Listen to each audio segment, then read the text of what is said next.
What's going on, LEGO Maniacs? It's Ty, the LEGO guy here, and today we're actually taking a look at a very unique LEGO Star Wars set, being Count Dooku's Solar Sailor. That set 7752. It had 385 pieces, 4 minifigs, retailed for $55 US, and it came out in 2010.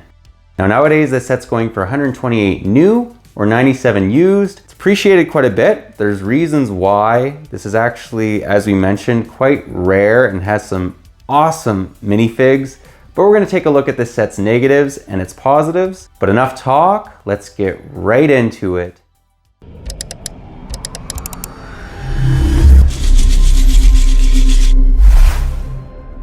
And to start us off, we'll begin by taking a look at the one smaller build that's included in this set, which is Count Dooku's speeder.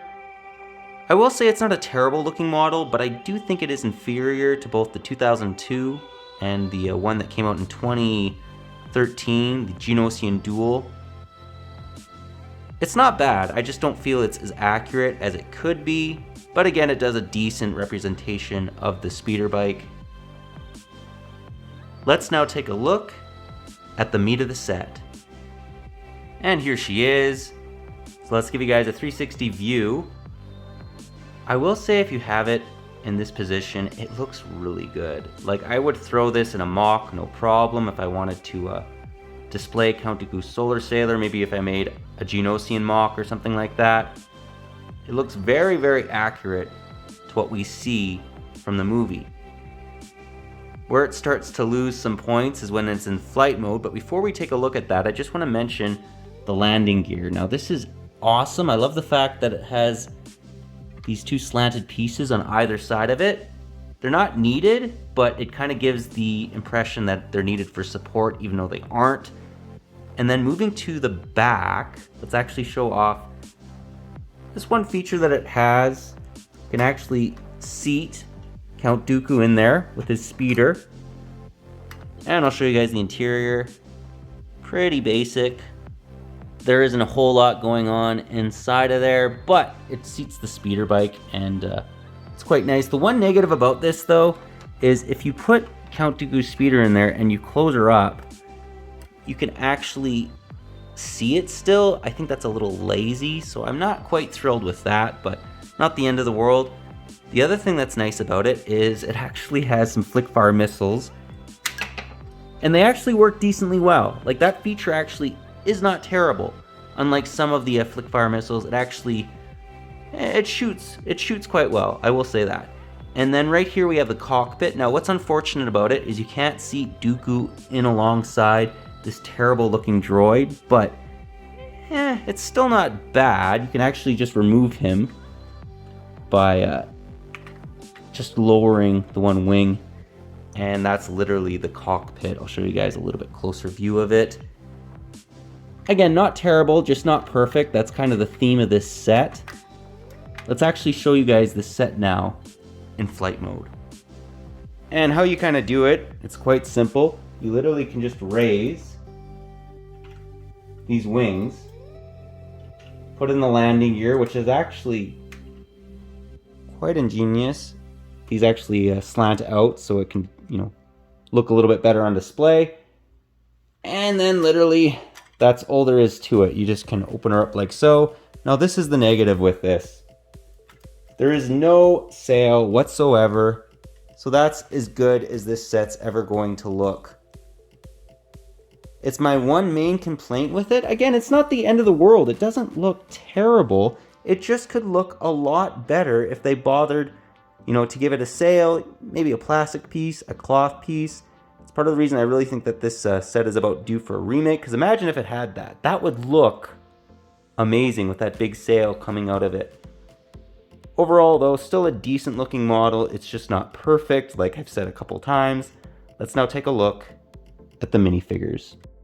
And here we have the 3 minifigures that are included. So we have Count Dooku on the far left, the Magna Guard in the middle, and the terrible looking pilot droid. Just want to center in a little bit more on this guy. They use a skeleton piece as his head, like for a skeleton leg, and a battle droid body. So the battle droid body is not terrible, but the head is just really what irks me. But on the good side, check out the Magna Guard. this guy looks amazing. A beautiful looking cape. It is a little worn and they kind of make it look like that with that hole. And then Dooku, he doesn't have any back face printing, back torso printing, but I will say that he's one of the best Clone Wars looking minifigures. Some of them look quite strange. Him on the other hand, he's not terrible. Give you guys a little bit better view of his face, his torso. Love his curved lightsaber hilt. I love the fact that it's also in chrome. And then giving you guys a little bit better view of the Magna Guard.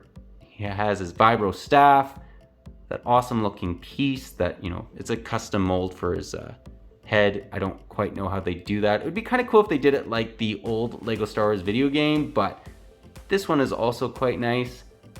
Overall, I love some of the minifigs in this set, and I don't like some of them, being the pilot droid, but the Magna Guards and the Count Dooku, I feel more than enough make up for it. Let's now get into the end of the review and get my final thoughts.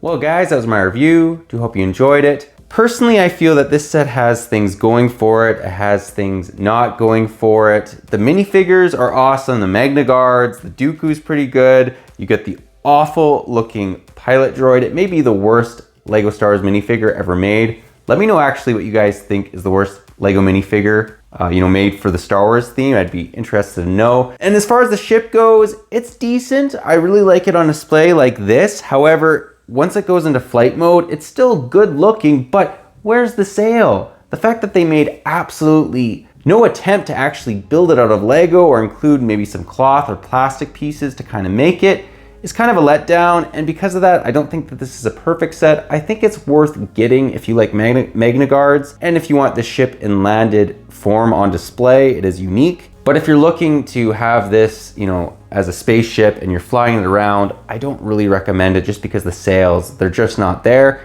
And I think that this would be a perfect set for LEGO to remake in 2022. Since Attack of the Clones will be 20 years old, see if they do it. LEGO doesn't tend to give too much love to Attack of the Clones, but I'm really hoping we get a remake.